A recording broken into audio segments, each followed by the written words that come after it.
Good morning to all of you. We have a great opportunity with three experts to talk about defense industry in Europe. And it builds on the two panels we've already heard this morning, particularly the last one, which I think touched on several aspects of the topic of defense industry. There's been a lot of hand-wringing and concern about, oh my God, even the United States doesn't have the capacity to do what's needed to help Ukraine defeat Russia, to deter China, to support Israel, all these different challenges. I disagree. We have the capacity, the potential's there, but are we doing what needs to be done?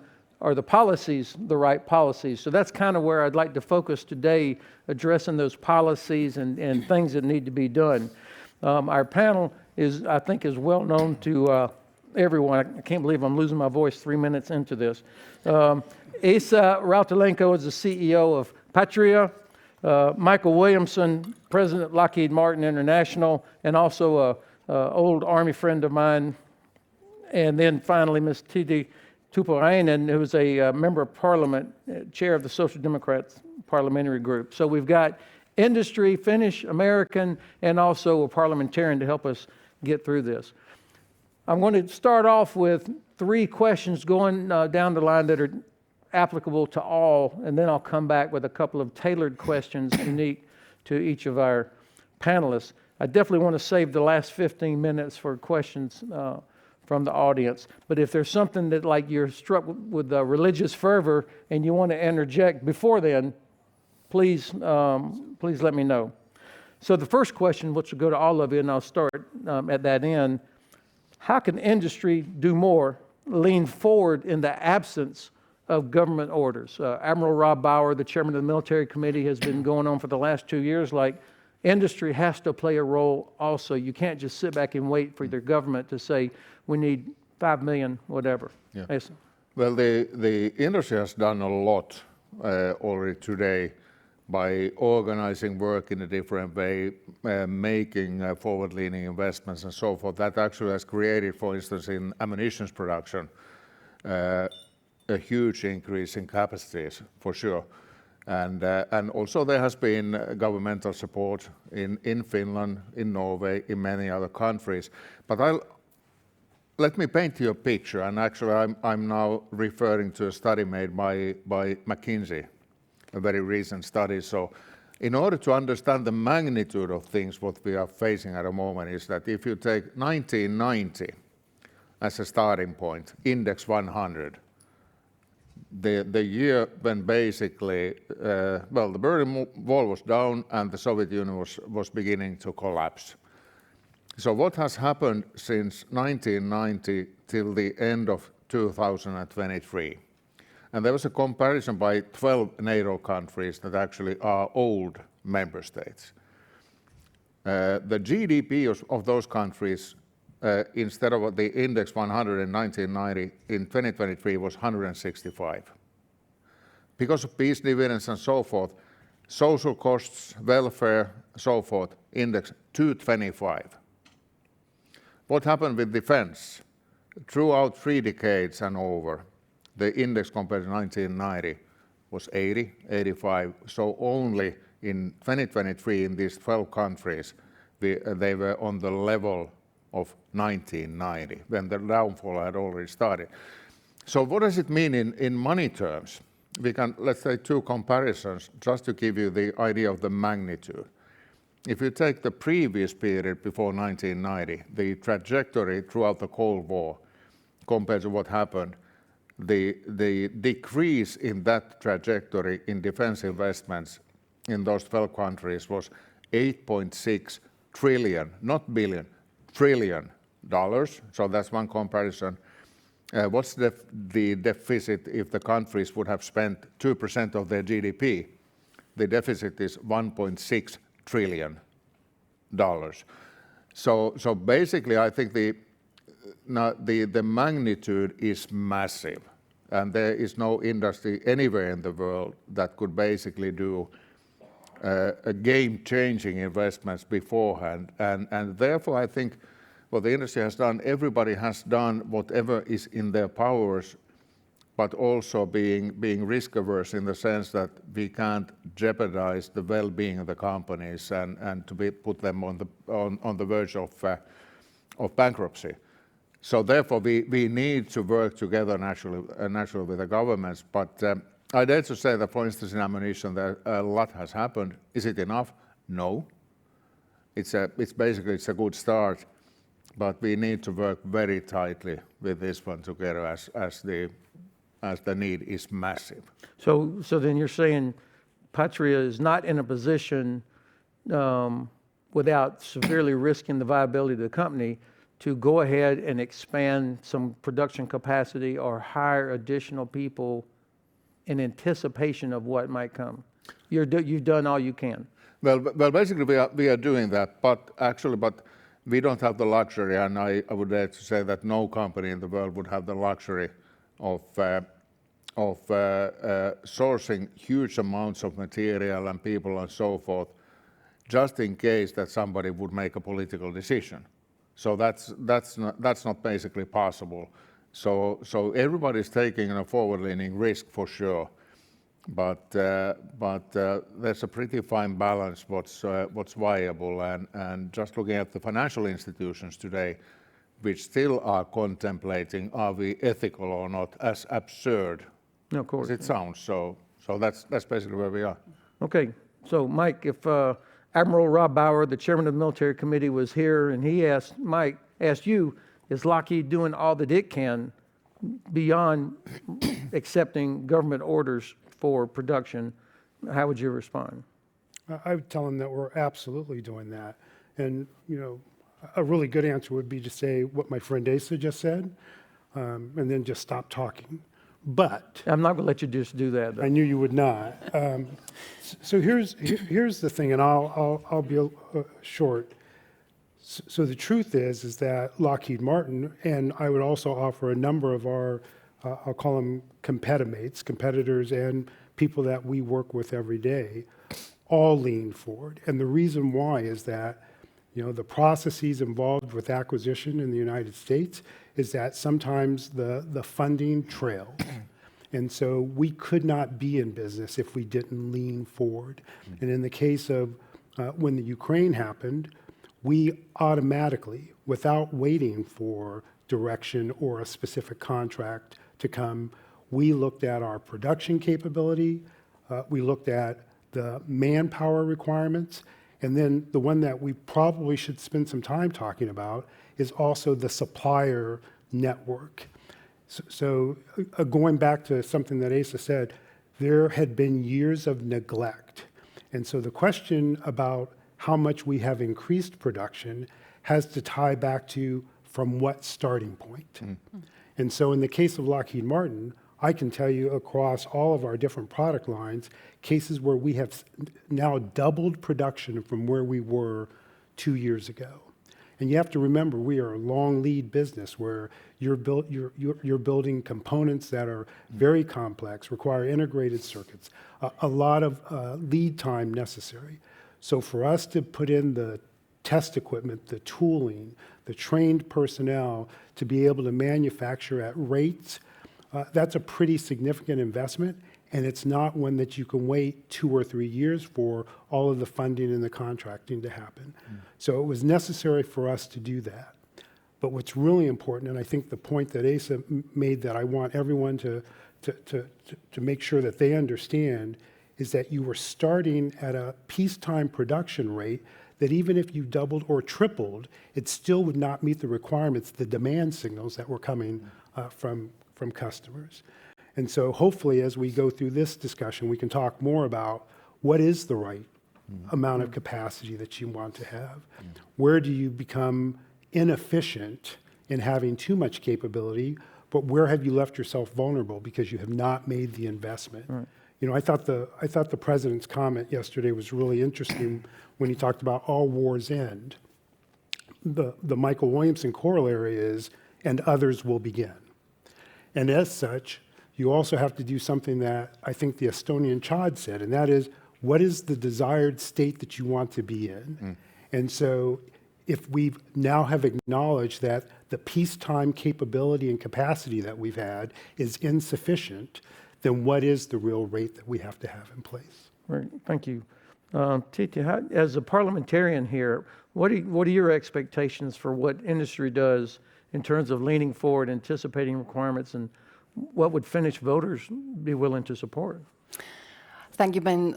But let me start by saying that the lineup of this panel is amazing, and it actually led me asking, what on earth can we have in common with Michael and Esa, having me here, a feminist social democrat from the Finnish parliament? And that's actually a very good question, because then it made me think that there is actually something that really unites us. And it's not the fact that I was for a time being the biggest owner of Patria when I was Minister for State Ownership Steering, but the fact is that we have the same conviction, I believe, Michael and Esa and I, and also Ben, that for Ukraine it's the necessity to win. And for Ukraine to win, we need to have proper defense industries in Europe. And not only in Europe, but we need to have networks, we need to have partners across Europe, in the United States, in Korea, Japan, in the United Kingdom, and so on. So that's the conviction that unites us. And that's my leading theme in this panel discussion.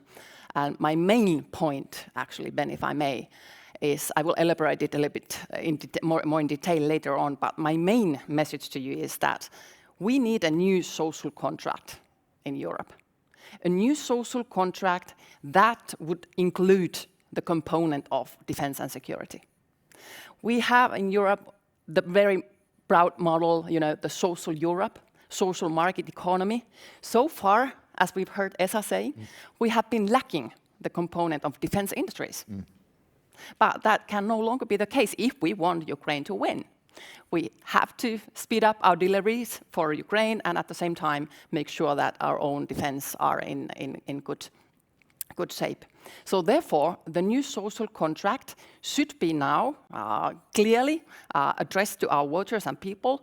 It's a good timing when Ursula von der Leyen is just, in the beginning of her legislative term, that the new social contract includes the people and the security. It's not either or, but it's both and. I mean, I cannot go to my constituency and say my people that come on, we cannot invest in education anymore or social and healthcare anymore because we have to, be above the 2% target. It's not possible. We have to keep the people on board. But I believe that is possible. It demands some choices. It demands prioritizing of investments. It may demand also sacrifices, but it is possible. So it's high time for a new social contract that includes defense industries in Europe.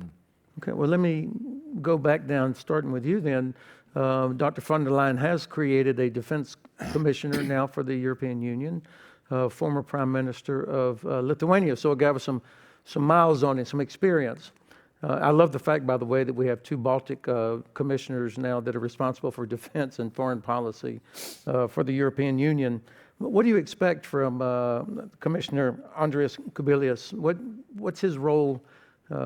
What should it be? Well, of course, I expect him to report back to Henna Virkkunen, to the Finnish Vice President of Commission, to be elected. We have high hopes, and let me remind you that it was actually the Finnish Social Democrats who among first suggested that the EU Commission should also include the portfolio of defense commissioner. So we are very satisfied with the situation that there is this task in the upcoming Commission. I expect him to coordinate the financing of defense industries in Europe and also integrate the defense market in Europe. We don't lack enterprises. We actually don't even lack finances. If we count everything together, including UK and Norway, we have 400 billion euros of finance for defense industries in Europe, including UK and Norway. And we don't lack expertise, but what we lack is coordination and integration. And that's first and foremost the task of the Defense Commissioner. I expect him to run the European Defense Agency, and I believe we have all the reason to expect more deliveries also from the European Defense Agency. Very good. It does a good job. Mike, as an American, and from an American company, how do you look at the role of the new defense commissioner? So I absolutely agree with the last comment. You're going to have to go first on the next round. I would say that my starting point would be the planning and the coordination. So if you look at, and to be a little more specific, I'm looking for the planning and coordination to occur at what will be the sovereign capabilities, because I think you always start there. What are the opportunities for regional coordination, and then finally across NATO and Europe?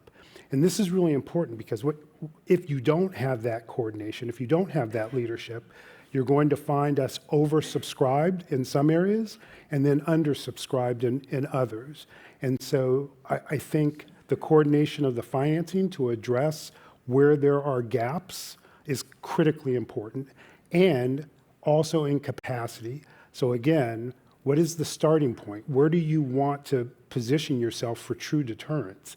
And I think having someone who's looking across what I would say the enterprise, and then being able to allocate and direct where possible to address those gaps or shortfalls, I think that's job one. And by the way, the only job that I would expect from that. And synchronization, obviously, with non-European partners. Yeah. Okay, so what does this mean for Patria, for Finnish defense industry, to have a defense commissioner now? Well, actually, hopefully it will. Well, first of all, it's a clear statement that actually it's going to be under a designated commissioner. So clear. That's a very powerful statement. I hope that what's going to happen, and maybe we have the chance to chat about that one as well. But what we truly also need in Europe are European programs, and if you are thinking about one of the basic ideas of the whole of EU, there should be free trade. There should be a level playing field, and I think this is also a time where hopefully the new commissioner is going to address the topics that actually are pretty protectionist at the moment, and hopefully also there would be initiatives to clean up the EU directives, giving a tighter framework for opening up for competition, because it is one of the key reasons why the European deterrence, if we talk about, use that terminology, which basically takes our capabilities down at the moment. Then hopefully one thing, and I hope don't take, this might sound a little bit cynical or even morbid to certain people, but we also should have the view in the EU that actually let's look at the defense industry as an industry. Let's think about the possibilities. We are talking about defense spend, and that's an important, it's a vital topic. But at the same time, the industry today employs around half a million people in Europe. So, and directly. But if and when we are capable, in the name of the European defense industry strategy, and hopefully in the program as well, if and when we are able to create a bigger growing industry, top-notch, cutting edge, it will bring also wealth to the member states. Why this might sound morbid to somebody naturally is that yes, now as Ukraine is under brutal invasion, that are we taking advantage of that? That's not the case, and I think it's vital to understand that yes, there's a possibility to bring in wealth. Just some numbers, and not saying that the decisions would have been wrong. I think they were vital, but looking at the amount of taxpayers' money that was used during the pandemic, what 700 billion euros. The UK alone in 2008, when Lehman Brothers collapsed and the financial crisis broke out, used more than 400 billion pounds of taxpayers' money in order to save the financial system. So basically, if there's a need, there are means, and I think over here there's the positive background in the sense that we can also create a huge industry. In a sense, I wouldn't put this into the same basket as green transition, but scale-wise and so forth. So this is a huge industrial initiative. Thank you.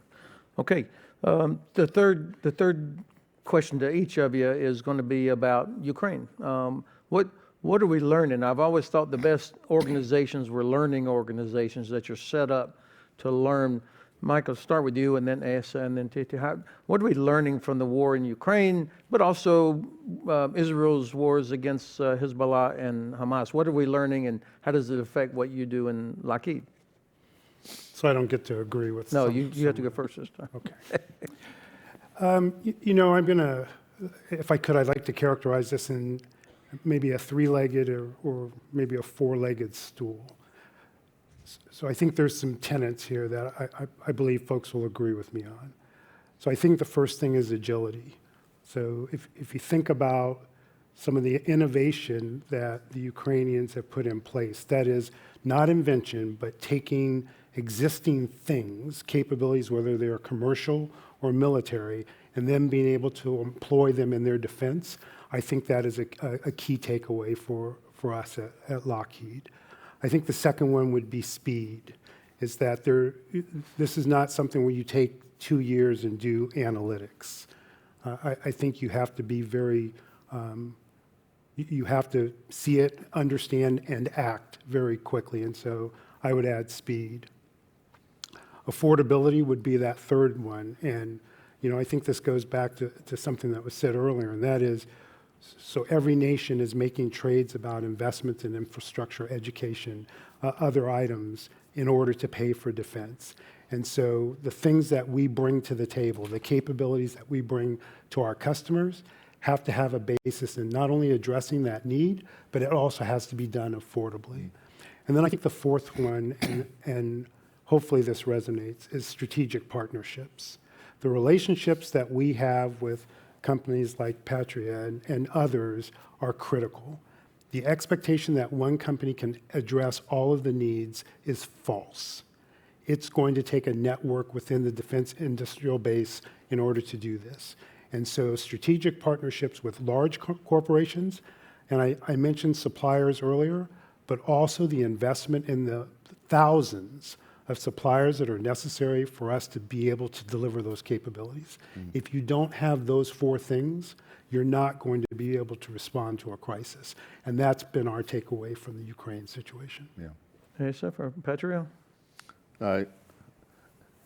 Excellent comments from Michael. So I'll continue, but from a slightly different perspective. So if you are thinking about technology and what's happening at the moment, and what really has become visible and vital, is that first of all, Army is back, and that was something that actually was almost deemed to be obsolete during the end of the Cold War, if it actually ever ended, but that's a different thing.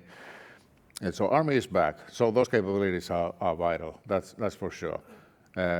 Long-range capabilities, not just missiles, artillery, and a lot of development work being done with that one as we speak.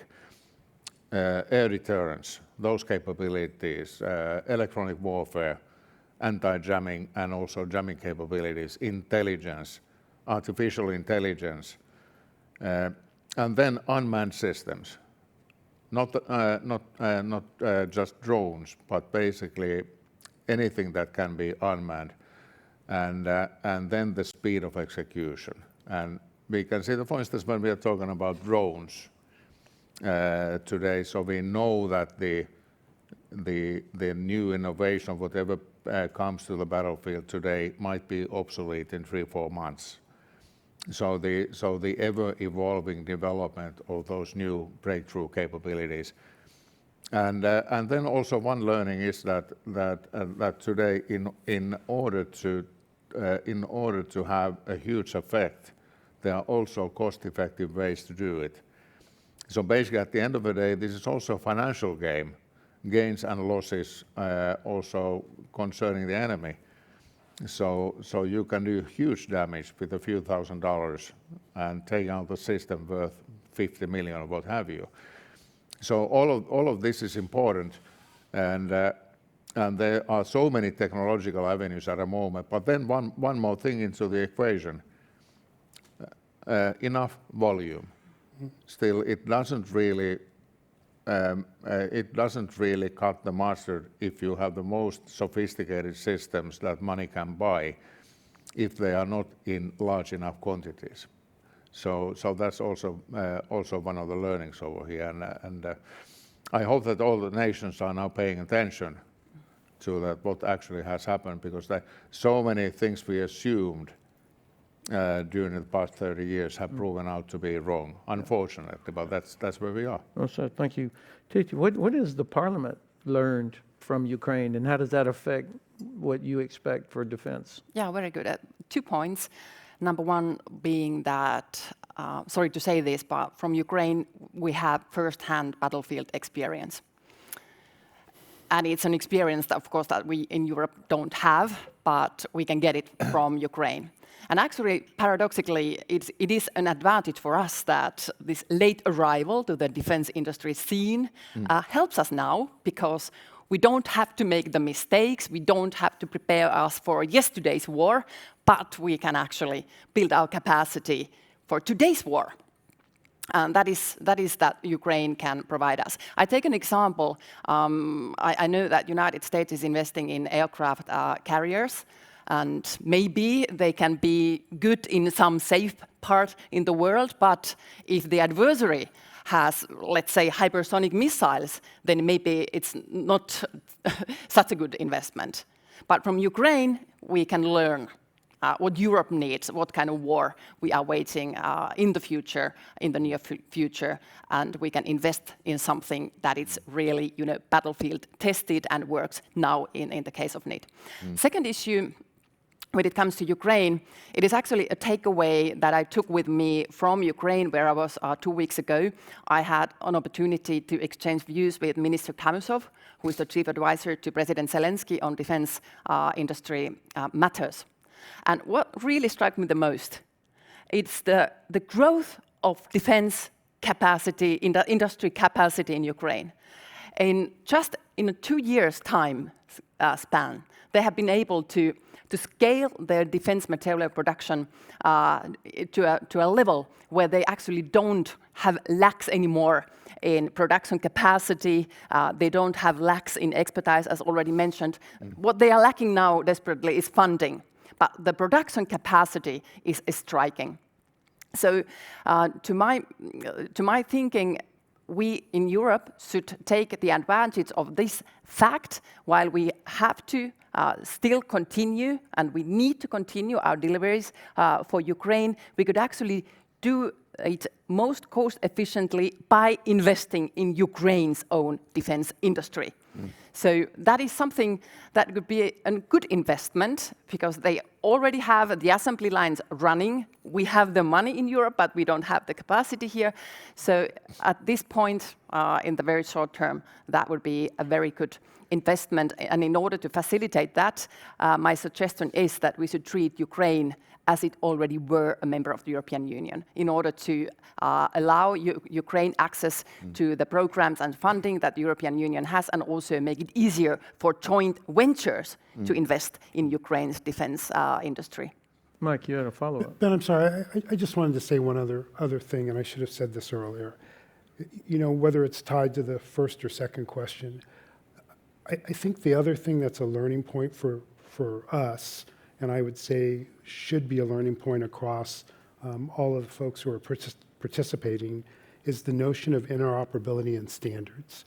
You couldn't keep sending capabilities, and whatever the defense structure is, whether you want to talk about a regional capability or you're talking about a NATO or a US, the real multiplier is to have interoperability that allows you to exchange between partners and coalition partners, but also this notion of that the standards are in place that says, if I send you something, you can use it. And I'm not just talking about the size of the ammunition. I'm also talking about training and understanding, all of those aspects.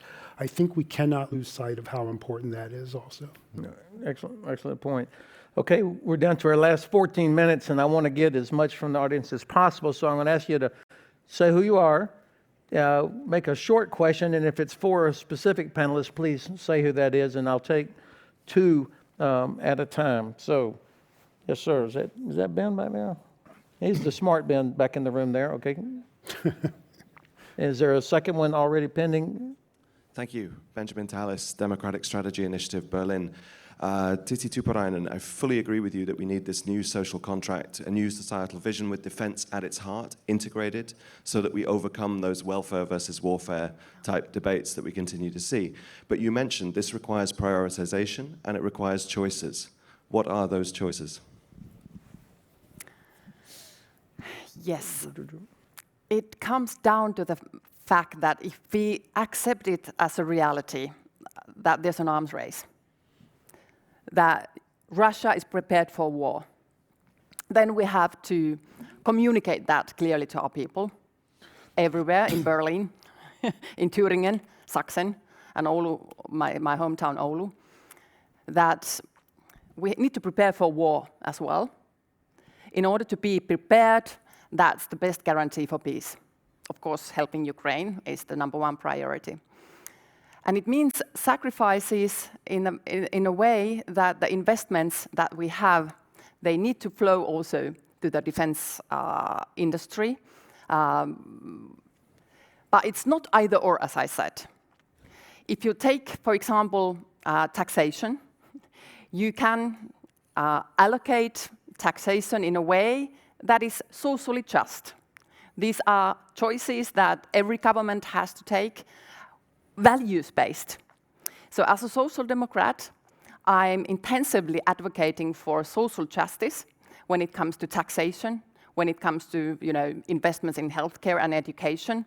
But these are options that the governments have in their hands. And one has to ask whether the right-wing governments in Europe are making right policies if they are leaving people behind. You cannot ask people to come on board when they need to tolerate big investments in defense industry if you are ignoring their needs when it comes to housing, social and health care. So I believe that the best possible combination is actually this social contract, let it be social democratic contract, if you ask me, where we combine the social market model that we have together with strong defense industries. But it's not self-evident. One has to say this. It's not self-evident that it happens because democracies sometimes lack the decisiveness. They lack the determination and the focus what we need to do. Next elections are always coming. There are elections in Austria very soon. There are elections in several other European countries. And there's emerging and possible fatigue all over Europe. And if we give in to this fatigue of supporting Ukraine or fatigue in investing in defense, then it will be the autocracies that will win inside Europe and outside Europe. And we would have to be able to communicate to our people that if the autocracies win, then the people will no longer have their freedoms that we have been used to consume here on this continent. Long answer, but put it short. Let's put the people first. Nobody has a right to be fatigued except the Ukrainians. So I saw 3 hands did come up then. So this gentleman over here, then the Ukrainian ambassador, and then this young lady right here at the second table. Thank you. It was really good food for thought. Jan Willem Röper, German Army. My question leads to the thing that we now have 2 major players in defense in Europe. We have NATO on one hand side, and we have the European Union on the other side. So my point is, do we are facing a risk that these 2 players acting on the same center of gravity will not increase the speed we need, but maybe slow down because it leads to more competition, to more bureaucracy, to more processes? And what is, from your industry perspective, and of course your policy perspective, maybe a suggestion to mitigate these risks? Thank you. That question will go to Esa. Okay, let me get the other 2 questions first. So, Ambassador? I think. Wait, Wait a moment. for the- I want to get all three sorry. questions because we only have 9 more minutes. Yeah, sure. Yeah, first of all, it's great to see you, Ben, you, Michael, and you, Esa, once again here together. Because in Ukraine, we understood that this is the battlefield. The military and defense industries decide whether we will leave or not. So in this continuous sense of anxiety that all Ukrainians have for obvious reasons, when I find myself in the presence of generals and bosses of such major defense companies, I feel much calmer. So thank you for the opportunity, especially with the mindset that you have. It's also great to be ambassador to Finland, where there is the understanding why Ukraine must win. And but having discussions here, even here, I understand that not all countries are like, it's not in all countries like in Finland and like among Finnish politicians who Tytti so brilliantly represents. I would like to refer to 2 important messages. We'll that run out of Estonian- time. I'm running out of time, Ambassador, so I do want to get your question in. Yeah. 2 important messages that Estonian Chief of Defense voiced yesterday, that we must have this sense of urgency and understanding that we are continuously in pre-war time. So, in your view, is this sense of urgency winning across even like-minded countries? And what needs to be done so that this mindset wins and let us survive? Thank you. Thank you, Ambassador. Now, Michael, will you take that question? Thank you. I'm Tuija Karanko. I'm the Secretary General of Finnish Defence, Aerospace and Security Industries. I'd just like to emphasize what Madam Ambassador said. That would have been my question and comment as well. We are here amongst the true believers, I think, in this room. But when I talk to European politicians, European colleagues, European industries, there is very much industrial and regional politics involved. So the sense of urgency is not the same everywhere in Europe. Thank you. Thank you. Okay, so Esa, and then Michael, and then Tytti, if you would address that. Well, if being brief, the division of work between the EU and NATO. In an ideal world, how it would work out is that the EU, the European Commission, should actually have no say whatsoever what needs to be procured. But the EU should have a clear role in finding the financial methods from the European Defence Fund under the European Defence Agency. So I think it's of utmost importance that actually NATO and then the country's own ministries of defence and the defence forces decide what is needed, when, in what quantities. Then it's left for other domestic and European politicians to say that, okay, and what is feasible and how it can be financed. So, and I think this is the only guarantee that we would have speed of execution, because unfortunately NATO does not have available funds. But that's the other thing. But we shouldn't have any false ambitions in the EU. To take firm standpoints on the technology that actually the countries or NATO would need. Thank you. Michael? I'd like to respond, Ambassador, to the question about the sense of urgency. You know, I also have the role of strategy for our corporation. And I would offer back to you that there are 2 vectors that are and should be occurring. The first one is, what is our ability to address immediate needs? So, and those immediate needs obviously tie to how do you produce the munitions and the capabilities that we can get into the hands of people who have demonstrated the will to stand up for democracy.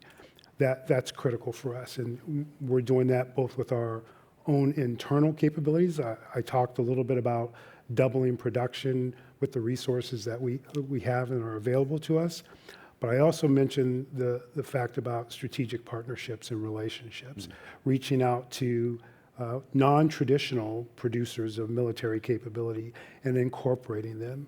There's a tremendous amount of resourcing and capabilities in companies that have never actually done defense. And so how do we bring them into the fold very quickly so that you can address those immediate needs? That second vector, though, is equally important in that how do you build capacity so that it acts as a deterrent?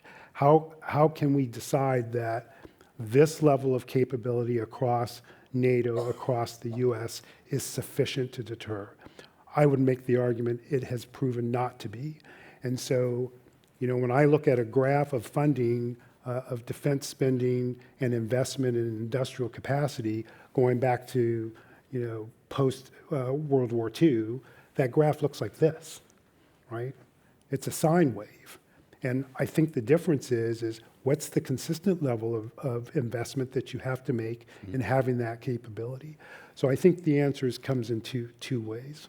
One, you've got to leverage all the capacity that you have today, and then you have to be innovative in bringing in others to help speed that up. And I've had some of those discussions with members of your government. And then the second thing is my appeal would be that, you know, when this war ends, people shouldn't get the selective memory and go back to where we were, you know, pre-invasion. Yeah, certainly as Sweden and Finland are also a member in NATO now, we hope that the EU, the European Union and the NATO would not be competing with one another, but instead working very closely together. And we have all the reason to create and build a robust European pillar of NATO. I don't think the United States is going to be jealous of us doing that. I think that's what the administration expects us to do, regardless of whether there's Harris or Trump in the White House. So with the cooperation between EU and NATO, we can do that because NATO is the most credible security guarantor. When it says 2% or above that, everybody takes that seriously now. And when the EU says that we are going to create a common European defense single market, it's going to be credible and it's going to produce goods for our needs.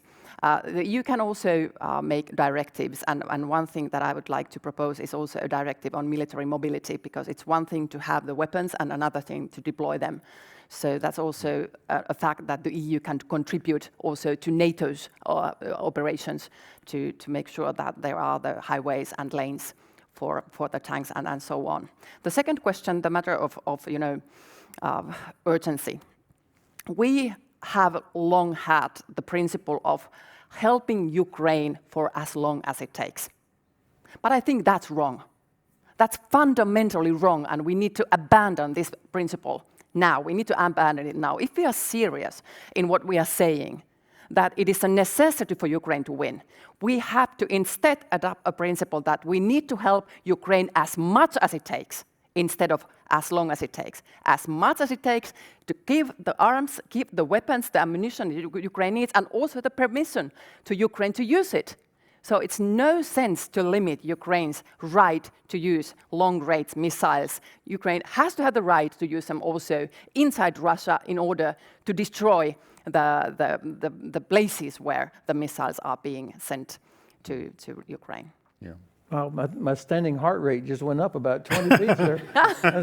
And when a member of parliament talks about military mobility too, I'm even more fired up. Yeah, very good. I'm Thank good. The last Thank you. question to Estonia's outstanding ambassador to Finland, Sven Sakov, and then this will wrap for us. Thank you very much, Ben. Thank you for an excellent panel. I have a actually continuing the high heartbeat issue for Ben. And my question is to the arms industry side, basically, Michael and Esa. That we have seen now that in Russian aggression against Ukraine, that very often it's a case that the recipient of arms and capabilities then has to negotiate the use of those capabilities with a country of origin, without naming names. And kind of, do you see that it will have a longer term impact on the arms industry when actually the capability you are selling or a country is acquiring comes with unknown future political strings attached on how, where, when, against which type of target it can be used? Thank you. Short answers, please. We're over. I'll give a short answer. I'm not in a position to speak for how our government, how the U.S. government will make choices about the use and employment. What we have a responsibility is to build the best capability possible, tied to what we believe our customers' needs are going to be. And we will continue to do that. But it would be presumptuous and erroneous for me to pretend to tell you that I could represent the government in terms of planned use, and anticipated use. Yeah. And I think also from our side, we can say that whatever is originated from Finland, so I think there's a very, very clear outspoken consensus that whatever Finland is providing, for instance, Ukraine, there are no limitations. And I think that has been said out loud various times, and I would assume that both the governmental parties and the opposition as well would be in consensus about this one. Then there are different countries of origin that actually where there might be problems. Many of the us included, Patria included, would have alternative sources and production sites and so forth, which is totally feasible as well. If one country would have strings attached, it might be that then actually the production is going to be done in another facility. But I think there's a large consensus, at least talking about Finland. I haven't sensed any political limitations when it comes to the use of the equipment, or ammunition, or so forth. All right. But thanks to this panel.